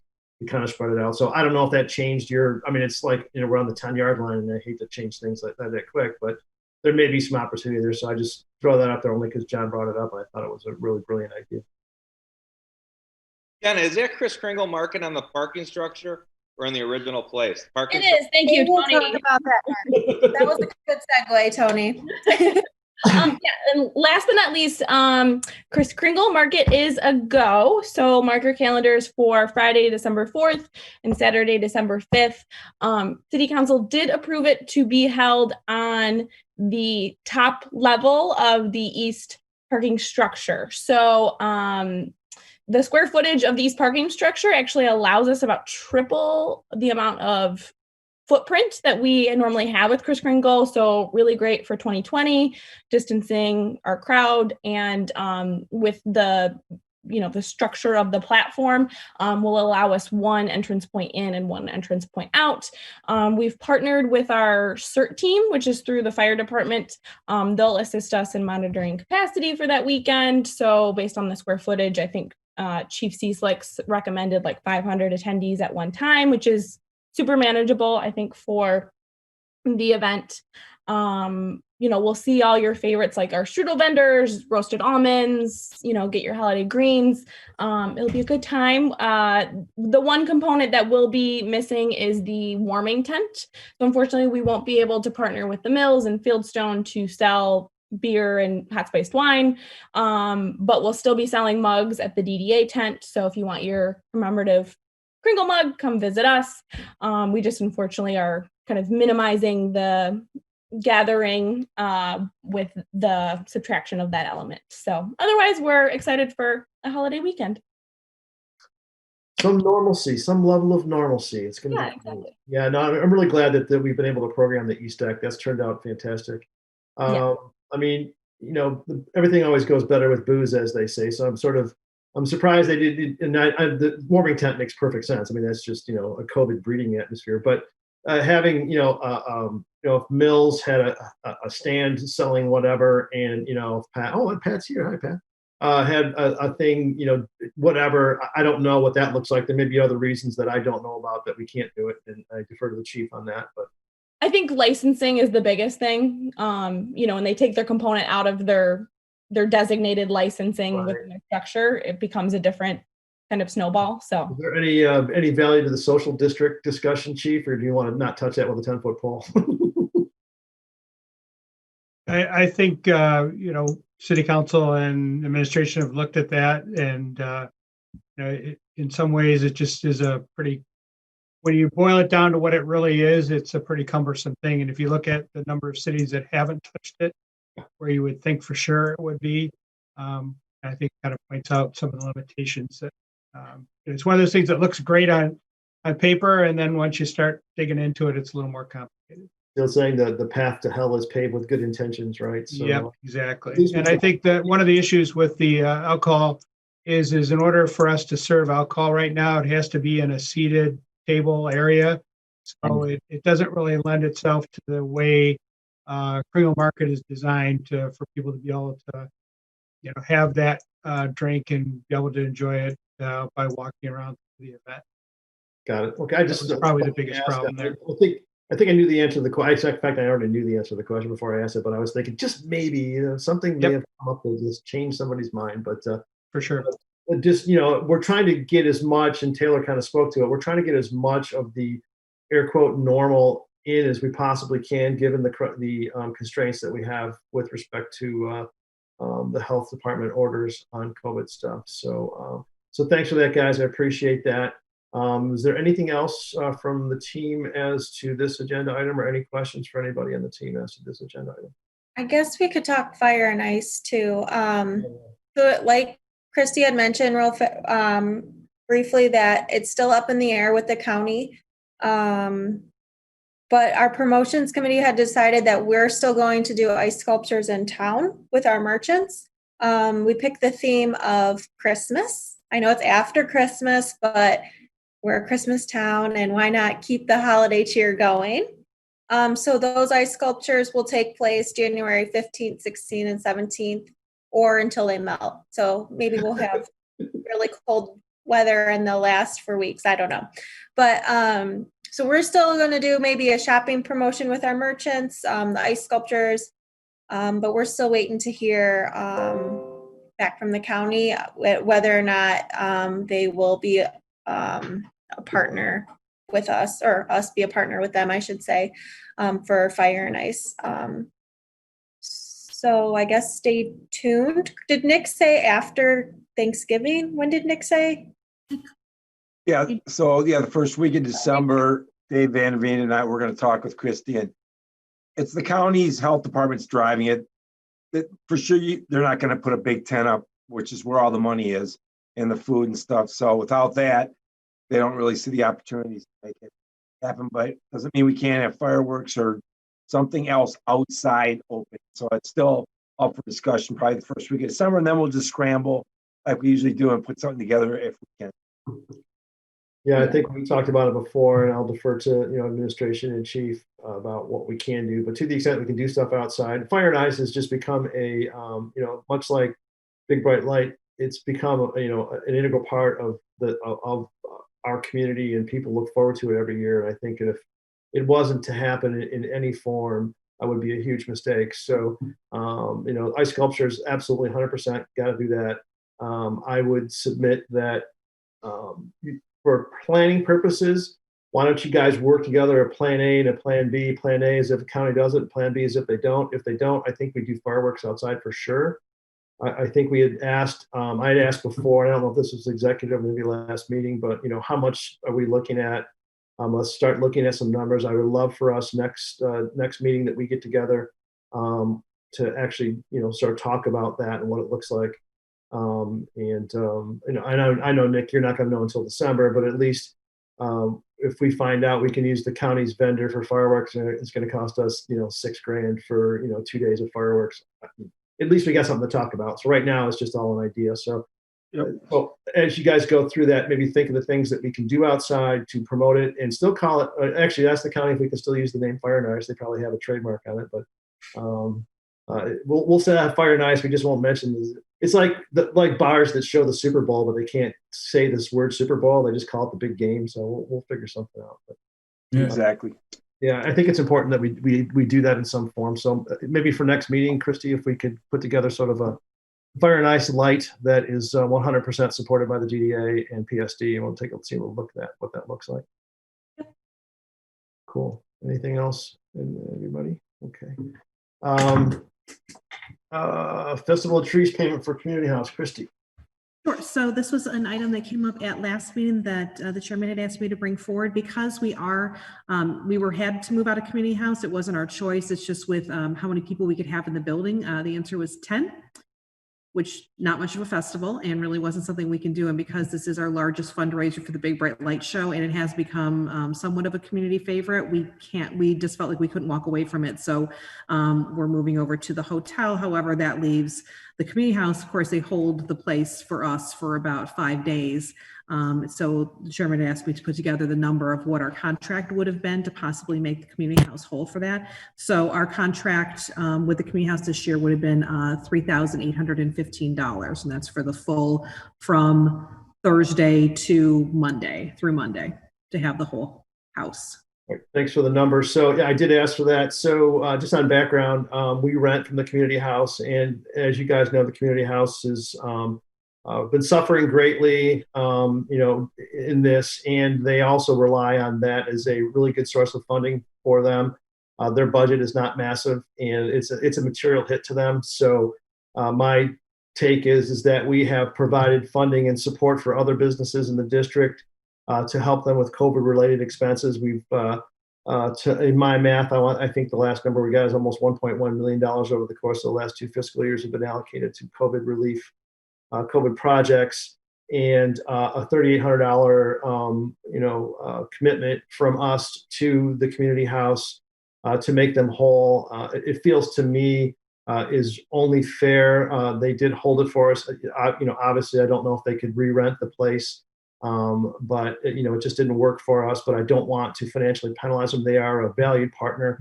As Alan had always said, we refer to ourselves as the 3-legged stool or the 4-legged table. And Community House has always been a critically vital, important part of our community, and I want to make sure that we do our part and not leave them without a chair when the music stops. So I guess the point of consideration right now, where do we grab this from the budget, Christy? What are your thoughts? Well, we do have a little miscellaneous, but because it really doesn't fall in anything, because really in the DDA budget we don't have a lot. It couldn't really be considered COVID related necessarily. I don't think it really fits the letter of that. Well, was we canceled it because we could only get 10 people in it, because of the space restriction. So that kind of is. I mean, we could tag it as COVID. It comes out of our the 900 side of the budget, so it would come out of the capital side, not because we don't have any money in ops for that. Okay. Mr. Chairman, can I just jump in for a minute? Yeah, I would just, I think the only way, they're not in the district. I don't think you can spend taxpayer DDA dollars on somebody out of the district without getting a service for it. But if you took it out of the proceeds of the Festival of Trees, that's no different than renting it, because you can do that. So I would just caution that we don't get in trouble with somebody here. I got you. Okay, I hadn't thought of that. That's actually a great point. All right, so But that does penalize the Festival of Trees then, because I'm paying to rent the place without using it for. I know that's why I wanted to make sure. So I'm actually paying more than I would normally pay. Exactly. Yeah. Is there a space in the budget for us to contribute, say, $4,000 of administrative services to the Festival of Trees, to close that loop? Let me see. We don't have to answer the question now. I just don't, if the answer is that it's a really gray area and we'd rather not do it. I just feel horrible because we reserved the place and we're not taking it now. And I know that if my daughter was getting married and I had reserved a hall and then I quit, I still owe the hall money. They're not going to let me off the hook. So Yeah, but sorry, Marilyn. I agree. And I agree and I agree. However, I have a few questions, Sure. like you're saying, in these gray areas.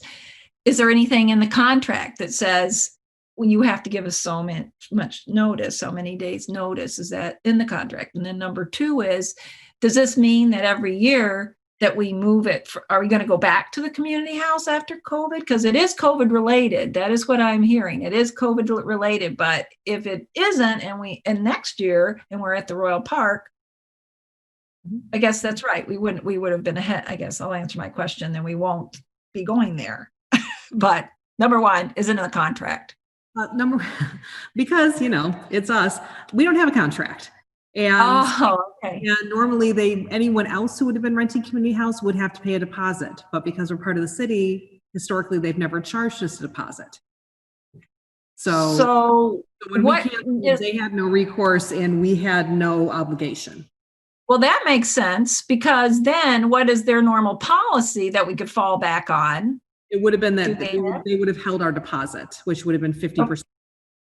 Okay. Well, at least there's that. Yes, that would have been the policy, but they've never issued us a contract. I know. It's just been it's us, that kind of thing. I know. But do they also have normally they didn't know who you were, like you have to give us a month notice or 6 weeks notice or I think it's just if you have any cancellation, because I don't want to, I'm not trying to step on community house, but they're not super sophisticated in this area. So I don't know that they have dates or anything like that. It's more, if you cancel, we keep your deposit.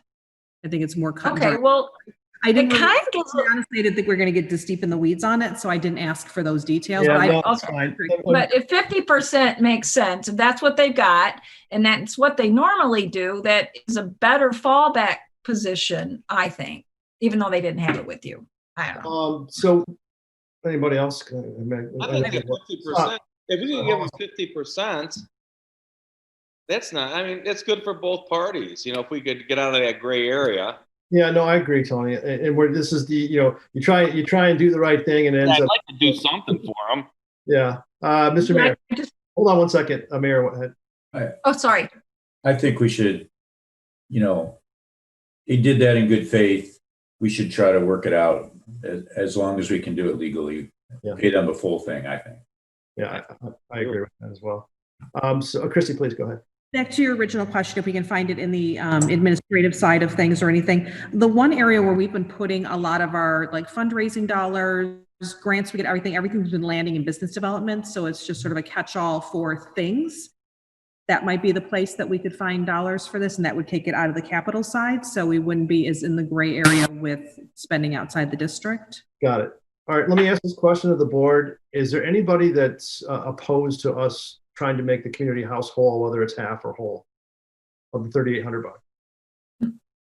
Not me. All right, No, so the only reason I directionally, mentioned it was because I just wanted to know if there's like a plan A and plan B. yeah, got it. So directionally, we're all in agreement. We don't want to leave them without a chair when the music stops. We just need to make sure that we need to do it and not go to Good jail. one, then. He's doing it properly, but I believe that we should definitely do it if we can do it properly. Yeah, I mean, we paid. Well, all right. So I think we're all saying the same thing, and I think we've got consensus as far as head nodding goes.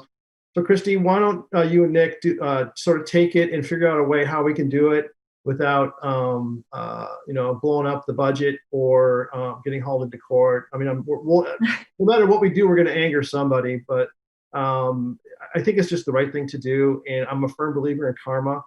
And, Alan and the community house have been a valued partner of ours for years. And I want to make sure that we don't, we need to show that respect. So I guess the board says, if we can do it, let's do it. You guys tell us how. So maybe come back with that. And then next meeting, we'll be able to vote on that particular item, given whether it's, you're going to say you can't do it because of this, this, and this. I mean, if you got to get a hold of Croc or whatever, and I hate to do this, but I think it's important that we do it right, obviously. So, okay, sound like a plan? No. Yep. The one thing that occurs to me is that obviously it's outside the PSD too, so they're spending their dollars there when they rent the space. So it could be something as simple as that the DDA would transfer dollars to the PSD for Festival of Trees, and then Festival of Trees would then use it to pay off the agreement with Community House. Yeah, I don't, whatever. I just don't want somebody to come back and say you guys are trying to, go around the process, but form over substance. So let's, take a peek at it. I don't think it's going to be an issue. I think that there's other ways around it. I think most reasonable people agree it's the right thing to do. So we'll just figure out a way to do it, right? So. All right, so next meeting, I guess, make sure we, executive, or if you need, ping me separately if you need me, but that would be my suggestion, is just bring it back next meeting, and then hopefully we'll be able to make the community house whole. Yep. Collaboration studio lease, me and you. You want it? Go. So based on the conversation at the last board meeting, you had asked me to go to our current landlord and ask for a $50 per month reduction in the proposed rent that was in the lease, and also to put a cap on the maximum of repairs on the space of $1,000 to mirror what we have in the current lease at the 308.5 Main Street location, which is $500. And so we went for $1,000 just because it's a different space, has a basement, whatever. So I did bring those to the landlord, and initially he didn't seem to take issue with it. And then he called me last week and said he had some concerns. And so I had kind of gone around and told him I can't come back because I don't have that decision-making ability. So I needed to loop Ben in, which I did last week once I got the call. And I don't know if you had the opportunity to speak with Marty or not. So Marty, when I talked to him, it was this would have been on Friday, I believe it was, and Thursday maybe, and told him that, we were going to be talking about it tonight. He said he was going to take some time to think about it. I said, okay. And that's where we are right now. So I think the rent, the $50 is it's kind of confusing, but it's not. We tiered it. He ends up with about the same amount of rent over the 3-year period. It just was paid differently. Because we're the city, we are a much better credit risk as another tenant might be. So there's value in that. And I had suggested that, we made sure that, the landlord, and he knows, I mean, a 3-year lease with the city is gold, right? So, so the last piece, and it felt like he was okay with that part. The part that he was having heartburn over was the equipment. Yes. And my suggestion was, and Christy and I talked about it. I said, well, if it's an air conditioner and it's got a 20-year life and we're in there for 3 and we replace it in the first year, we'll pay for 3/20ths of the air conditioner, that kind of thing. And that's the way it usually works out. You would just amortize it over the life of the piece of equipment. And I think that's where it's left at. So the fact that we haven't heard back from Marty yet, that's important. He has not called me. So I'm happy to reach out to him, but I figured that, if he had to think about it, maybe he hasn't come to a conclusion yet. Yeah. Our intention is to move forward and stay in the space. I know he would love to have us. It's not that much more. Obviously, we don't need to rehash all that. We've made the decision that we want to go there, assuming the economics work. So it feels like the only sticking point is that, capital equipment piece. We don't want to get stuck with a $50,000 roof air conditioning unit. Once we hear back from him on that, so I would just ask him, the board really wants to move forward with this. What are those things that, they're giving you heartburn, and let's get at it, call Ben up, and let's do it, or have him send me a red line, or he can work directly with Jeff Kroc, whatever. But let's just get this thing done, so we can sign a lease next meeting. Yep. Okay. All right, cool. All right, so that was sort of the update on that. Anybody have any questions? Yeah, I think we are negotiating in a position of strength, not him. And let's keep that in mind. Yep, 100%. I agree with you completely, Mr. Mayor. So that's that. Outdoor dining platforms 2021. And so this gets at what's going to happen with the dining platforms. John Fry alluded to it a little bit earlier. And Chris, I know you could probably, speak to it from the restaurant perspective, but, the restaurants that have been utilizing the platforms have been taking benefit of having the extended, footprint. Now all that's kind of going away, or will be going away at the end of the month. Is there ways, and I know that snow removal and all that stuff notwithstanding is part of the issue for the winter, but also wanted to talk about next year's plan for them going forward, assuming we're in a COVID-free environment, but we still have the platforms and restaurants still want to use them. So I guess with that, Nick, I don't know how much thought you've given to it, but maybe give us a quick update. Yeah, so just on logistics, we're going to keep watching the weather. Technically, all outdoor dining stops the last day of October. We've been taking the ones on Main Street on the sidewalks down prior to the Halloween walk, but obviously we didn't have to do that this year. So everybody's stretching them out a little bit. A couple of the restaurants I've noticed stopped using the platforms. It's been too cold.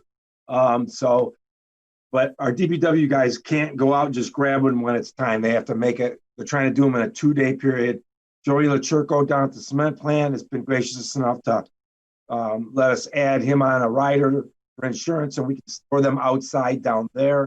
Bob, I don't know what deal you had, the DDA, but you have to get a part that they're attached, 2 of them together on the ramps, have to come apart before Jason can grab them to take them down there on the flatbed. So we're going to watch the weather, and if we see a storm coming, that's going to, unless it's just they're not using them anymore, we're going to push them out as far as we can. So that's kind of logistics for right now. As far as next year, we have a PAC meeting, the Parking Advisory Committee meeting in December. And we made a commitment that we would let them know the financial ramifications of if everybody wanted to use that space next year like they did this year, how much in a normal world would they have to pay to rent that space for the year, no matter who pays for it? Do we even want to go that route? The fund's hurting right now, obviously. The DDA did obviously help a ton during COVID, but depending on what happens next year, I assume we'll still be charging for parking. It would be lost revenue for each space. So in December, we'll take a recommendation to the PAC and see if they have an appetite to let us use those again. It didn't appear, I have not heard one complaint that we took up too many parking spots, so that's good. But we're not back at full swing either. So right. I guess we'll play it by ear into the spring. But if the PAC has an appetite to either put a dollar figure to it or don't worry about it, we'll let you know at your January meeting. All right, cool. So just on background, I'm trying to get to us to, Chris, if you guys decided you wanted to continue to use the platforms outside of your place, the DDA would air quote rent them to you for $1 for the season, just so it transfers that liability from the city over to the merchant. But then there's the underlying value of the parking spot and what that is, and it wouldn't be for the entire year. It would be just for the amount of time that thing's sitting there, and it would be for the summer or whatever. So what Nick is saying is that he's going to put together, work with the Parking Advisory Committee and arrive at a number for us so we can start telling people what that might look like next year. Because, this can't be this way forever, right? Somebody please tell me it's not going to be this way forever. COVID will go away and we'll be back to our normal lives and everything will be great. But I know that Meeting House has used theirs. There's a handful of restaurants in town that have been using the crap out of theirs. So, to the extent that we can continue that on in a very cost-effective manner for you guys to sort of help that, keep forward. And there's other communities that we can look at. I know Chief Steve's background in Birmingham will be super helpful because they have a similar program there. Ann Arbor does as well. So there's a lot of resources for us to go to, but I think on balance, we just want to make that available to people. So maybe Christy, work with the businesses that have them, find out if they're still using them. If they're not, put together that list and we can start pulling them, unless you've already done that. And then to the ones that are waiting till the bitter end, to Nick's point, we're going to let them stay out there as long as humanly possible until Old Man Winter rears his ugly head and we got to get them out of there. But if they're not being used, you don't need them. Let's just start getting them in the queue and getting them over to the cement plant. Chris, would you want yours? What's that? Would you want yours next year? Was it valuable? I would love it. Yeah. But what I was going to say was the sooner we know if we can use them, the better off we'll be. So we can plan to staff it. Like staffing it was the toughest part for us we really didn't lose capacity. We didn't have events on the second level, but it was more seating. So it actually took more people to run, plus our deck upstairs, plus the deck outside. I mean, this is like a good problem to have at this time. But staffing was one thing that, long story short, the sooner we knew that we could do it, the better we'd be so we can plan for, the furniture and the plants like we talked about when we were doing it. It was, even though we knew it was coming, it was still kind of a shotgun thing. And everything was hard to get this year with shipping and everything else. Being able to fulfill our orders was not easy. But I think if we would definitely do it, if we knew it was coming and we could plan for it, would be spectacular. So, that was kind of the hope. But then again, and I thought it was the 21st we had to have them wrapped up. Was what was in the contract. It was October 21st. It is, but the selective enforcement, right? So gotcha. So we're law-abiding citizens over there. I know. 301 South Main, following the rules. So. Yeah. But really now, unless you're a place doing daytime service as well, Victoria Rose, she's still using hers a bit. Brunch House is still using theirs a bit, but at night it's cold. And people are, it's making the shift indoors at this point. Well, the next flip is going to be shooting business over to Solaronics, heating those things up. So I tell you, that would be sweet. I'm sure people would still do it. The talk, funny enough, Ben, is all igloos right now. That's like what everybody's talking about. Well, it's funny you say that because I'm thinking, talk about a petri dish. You're going to be inside this thing, right? And then somebody's going to leave. Or how are you going to spray the walls down with bleach water and then have the next person? Yep. Depends on the concept. Certain concepts could really work, but if it's loungy and you're just hanging out is one thing, but to have a server going in and out, 20 times in 2 hours that's a lot. You have to be kind of chilly in there. The little glass igloos that they had down at Campus Martius are outstanding. And had we not spent the money that we did doing this, that was sort of my dream on Farmer's Lot was to have that set up so we could do that in the wintertime there, but. Or yurt style is what they're calling it now. Yurt style dining. Yeah, exactly. All right, so Nick, but there's definitely interest, I'm sure, from all the businesses. We did really well with it in the summer, but knowing it's coming would be great, just so we can financially. I would say that 100% we're going to do it from the DDA's perspective. If I'm one vote, and I suspect that my colleagues will probably feel the same way. We're happy. We've already built them. We've already spent the money. Anything that we can do to help that out. Renting them for $1 next year is great. So Nick, no pressure, but it's up to the PAC and making sure that it's economically viable for them to rent those spots. So, okay, got it. Cool, awesome. All right, that's that discussion point. Anybody else have any thoughts? Well, just one. The fact that it was the idea to give it a try and see if it was successful, and if it was, that'd be our entry point of being able to do it.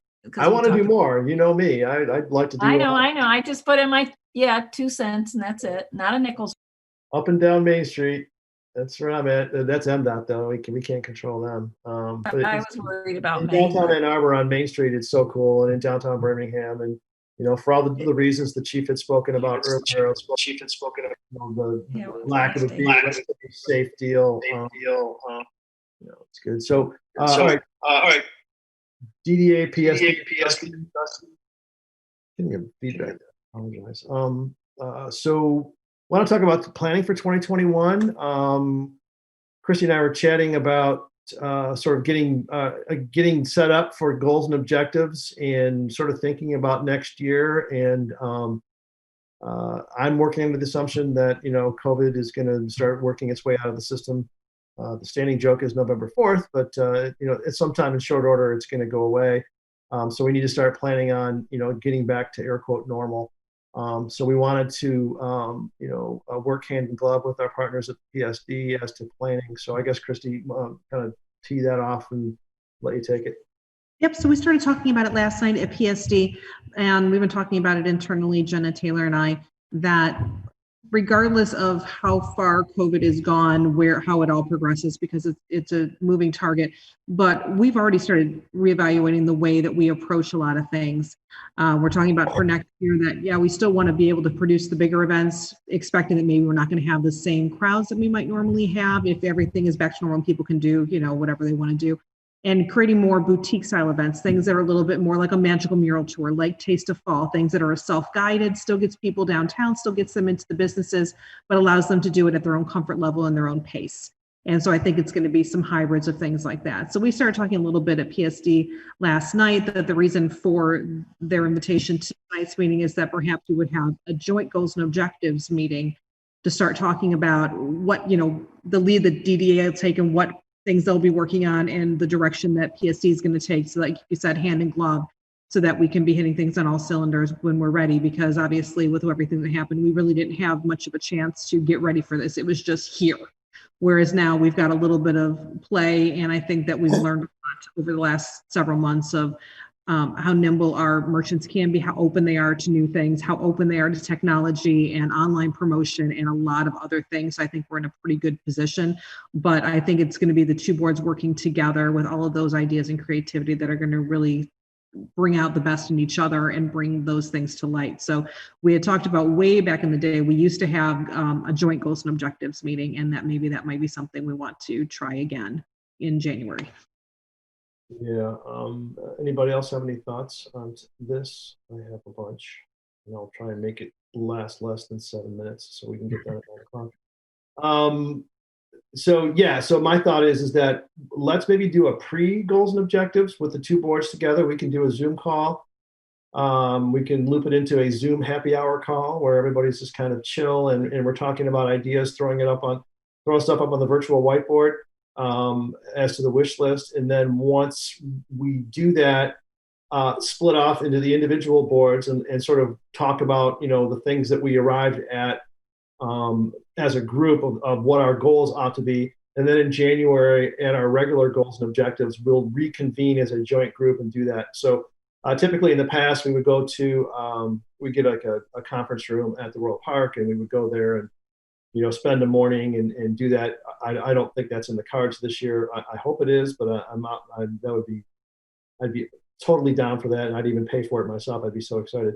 But I think it'll probably end up being virtual again as well. So my take would be, let's try and maybe put something on the calendar for a not regularly scheduled meeting like this. It would be a specific purpose, 2021 goals and objectives kickoff meeting.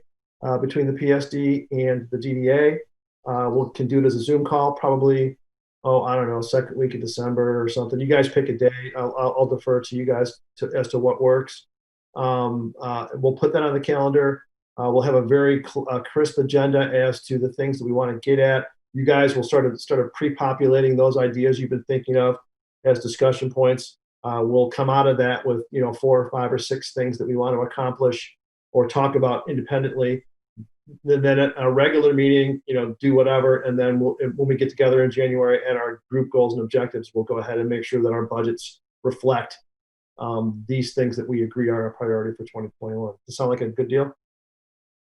I think that's good. I got that down in the notes. And then typically what we've been doing with DDA goals and objectives, we've done it the night of goals and of a regular DDA meeting in January. We've started at 6 and then we roll into goals and objectives at 7. Yeah, I mean, I didn't love that only because it was exhausting. So, and we've got a lot to talk about this year. So I'd really like to kind of keep the regular business of the DDA separate from goals and objectives, just like we did at the city.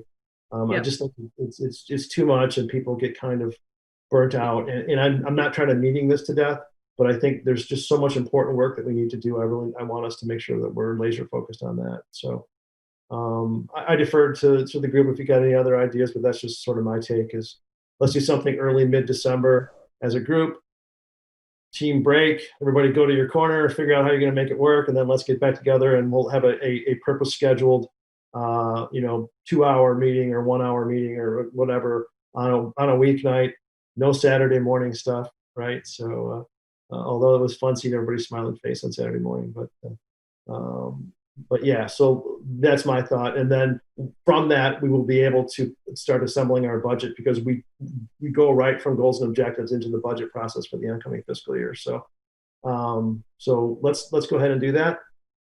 And nod of heads. Everybody okay with that? Excellent. All right, very good. Sweet. And I appreciate Pat and who else is on here? So I got Pat. Pat and Patty. Here. So the Pat and Patties are here. The Pat and Patty show is here representing the PSD. So I appreciate it. Hey, Pat, can you do me a favor? So we have a new DDA member. His name is Eric Diana. And in my screen, he's right above your head. You could probably reach up and grab him if you wanted to. I don't know where you're at, but so Pat, if you could take a minute to introduce yourself, and then Eric Diana is our new board member on the DDA. Oh, hi, Eric. My name's Pat Mulrennan. I own a Fieldstone Winery and Hard Cider Company downtown Rochester. And Pat's on the PSD, and he's a longtime supporter and participant. Like I said before, once you get involved in city service, you get sucked in, and it's like a vortex, and you never get out. So we're really grateful for Pat's expertise and his hosting of the various things at his place for us, and we're glad to have him as part of the PSD. So I just wanted to put that. You were the only person that wasn't here when we did this earlier, Pat, so I wanted to make sure that we did that. So with that, is there any other parting words of wisdom from the Peanut Gallery? I apologize for the length of this, but we had a lot of stuff to cover, and I think it was a very beneficial and impactful, at least for me, so thanks a ton. Next regularly scheduled meeting, I know we moved up a week, right, Christy? Yep, that's actually 6H. So yep, not done quite yet. Oh yeah, sorry. I thought I was at the end of my page. I thought we were done. That's right, my bad. Go ahead. So 6H is that as many people have been on the board previously, in November and December, we move our meetings up 1 week to avoid the holiday time, because a lot of times people would be going away and we seem to have less chance of quorum as it was later in the month. So many years ago, we switched it. So our next meeting is going to be Wednesday, November 11th. And then in December, it will be Wednesday, December 9th. And those will both be virtual. Stuart, correct me if I'm wrong. Didn't the city say they're doing virtual at the very least through the end of the year? Yes, we are.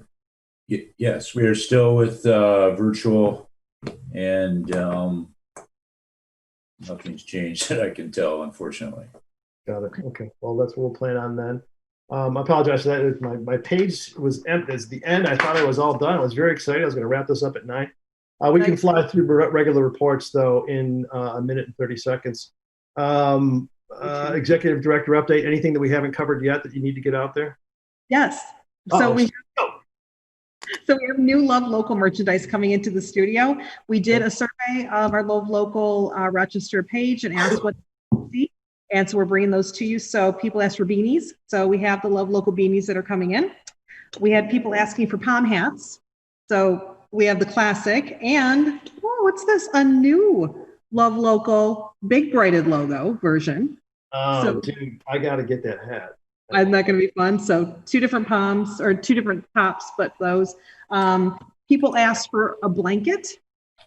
So we have that right here. It's super soft, and it's red buffalo plaid. So we've got that guy. We have our first collaboration with Dessert Oasis. We're going to have holiday coffee. And so it's branded Love Local and Dessert Oasis. Awesome. Pretty excited. This is just a prototype. This isn't actually it, but it's going to be a mild holiday-ish kind of blend that we're working with Nate on. So we're super excited about that. And there will also be a Christmas ornament. I don't have the prototype on that little guy yet. And yeah, so some new stuff to get people excited about things happening downtown. Awesome. Chef Chris, you got your hand up. What's up?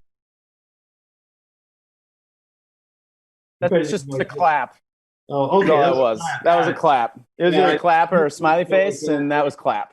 So. That's awesome. Very good. Yeah, you and Bob Bloomingdale use those things. I've never used them before. I don't even know what they do. So that's awesome. So Chrissy, that's great. Eric, just really quick. The collaboration studio on Main Street, we do sell some merchandise, hats and bags and the stuff that Chrissy kind of just showed. And the proceeds of that go to pay for the space and are put back into reprogramming stuff for downtown. So it's we're not in a retail shopping business as our primary. It's more of a fundraising thing and a fun thing for the staff to do. And it's been super successful and really well received. Every time I turn around, I'm seeing somebody with a local Rochester mask on or whatever. So it's everywhere. A shirt, right? So it's everywhere. Yep. See. No, I definitely plan on checking it out and whipping out the Amex and buying some stuff. So excellent. Get the points and get the stuff to support the downtown. That's awesome. Perfect. And we're working internally about that we're going to have extended holiday hours in the month of December after we get through Kringle so that we can be accessible to people. We're talking about doing it possibly on Thursdays and or Fridays, and then maybe those couple days on beginning of Christmas week. The way that Christmas falls this year is a little wonky, so maybe that Tuesday, Wednesday. So. Got it. Yep. And then if you didn't notice at the bottom of my report, I am going to take a vacation. Yeah, saw that. This year. So we're going to be leaving next Wednesday and then be back the following Wednesday. Y'all know where I'm going. Don't need to get into that. But if you need anything, I am going to shut down my email. But if you really need me, you can call me, text me, or you can get Jenna Taylor or Nick. So you are excommunicated, so you can enjoy yourself and have a good time and disengage. So we will fade the heat for you in your absence. Events and marketing. I think we kind of got at that already, didn't we, guys? Are we good? Hey, did you want to talk about magazine real quick?